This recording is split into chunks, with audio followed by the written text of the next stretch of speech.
The World of Outlaws are brought to you by STP, a tradition for over 50 years. By Armor All, go ahead, stare.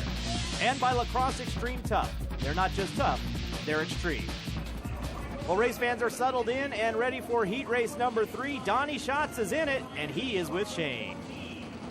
When you come to Eldora Speedway, the track that Tony Stewart owns, of course, you've got to look at all the drivers in the field.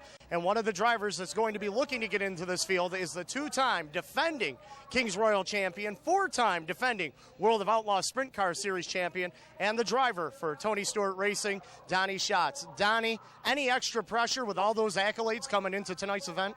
Not till you just said all them statistics there. It wasn't, it's what's expected of us from the Armor All people and the STP people. This is what we want to do. We come here to win the races, and I think anybody that said that's won this race or won any of them things you just talked about it isn't there, feels like they're maybe letting someone down. So, that's our desire, to get out there and win the thing. Schatz in heat race number 3, and Brad, the winner of this, will start 4th in tonight's feature event outside of row number 2. Donnie Schatz up there inside of row number 2 in this one. Kerry Madsen and Jason Sides making up the front row. Schatz and Kevin on row number 2. Brian Ellenberger and Craig Kinzer, then Chad Blon and Jamie Miller back there at the rear of the field.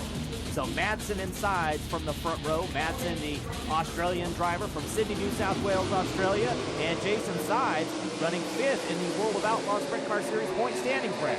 Yeah, Jason Sides, a former winner. Boy, he and Schatz almost get together in turn 1 and 2.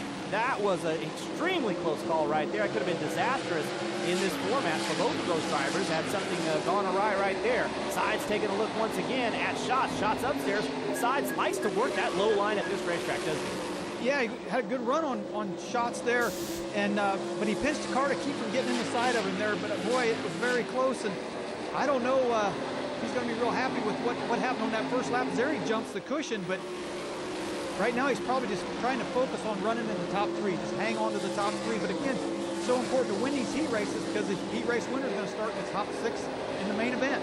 Jason Sides in that 7S car, 3 wins on the year. Houston Raceway Park, Tri-City Speedway, and Missouri State Fair Speedway. And he's a former Kings Royal champion.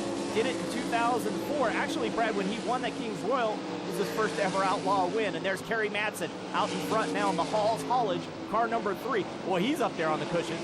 Good look at that cushion. And we talked about the berm and that building up, and it does look like it's getting a little rougher and choppier up there in 3 and 4.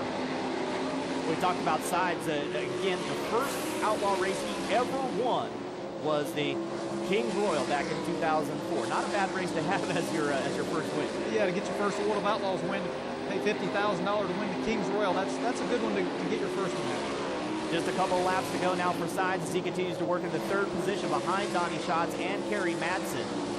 The Weatherington Tractor Service car number 7S.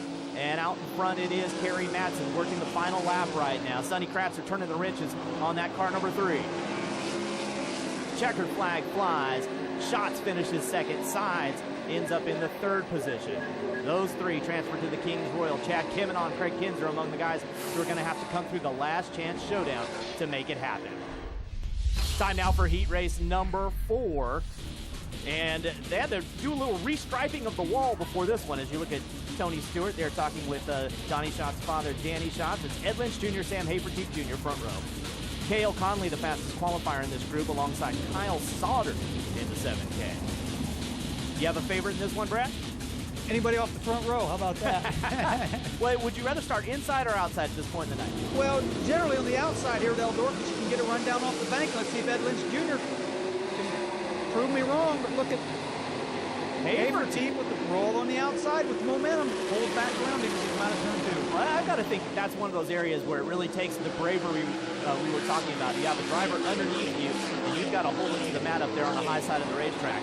As Kyle Sauter is using up a lot of racetrack there in that black number 7K car.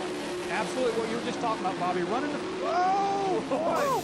Sauter jumped the cushion and did what he had to do. He turned the car sideways, stood on the throttle, was able to drive himself out of that without tagging the wall. Back to that, it takes a lot of nerve to run the wall here, but to run the wall with a car inside of you, to go around somebody on the outside here, that is tough to do.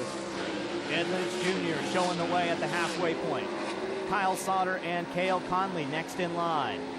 There's Lynch, the all-time winner at Lernerville Speedway in Star Harbor, Pennsylvania, and Sauter right behind him. Sauter's an interesting story. He took some time off from sprint car racing, took about 4 years off before returning to sprint car racing this year in 2010, and I'll never forget a broken leg that he suffered in a crash here at Eldora. It was a scary incident in qualifying, I believe, several years back. So he's come back to tackle a racetrack that has bitten him before.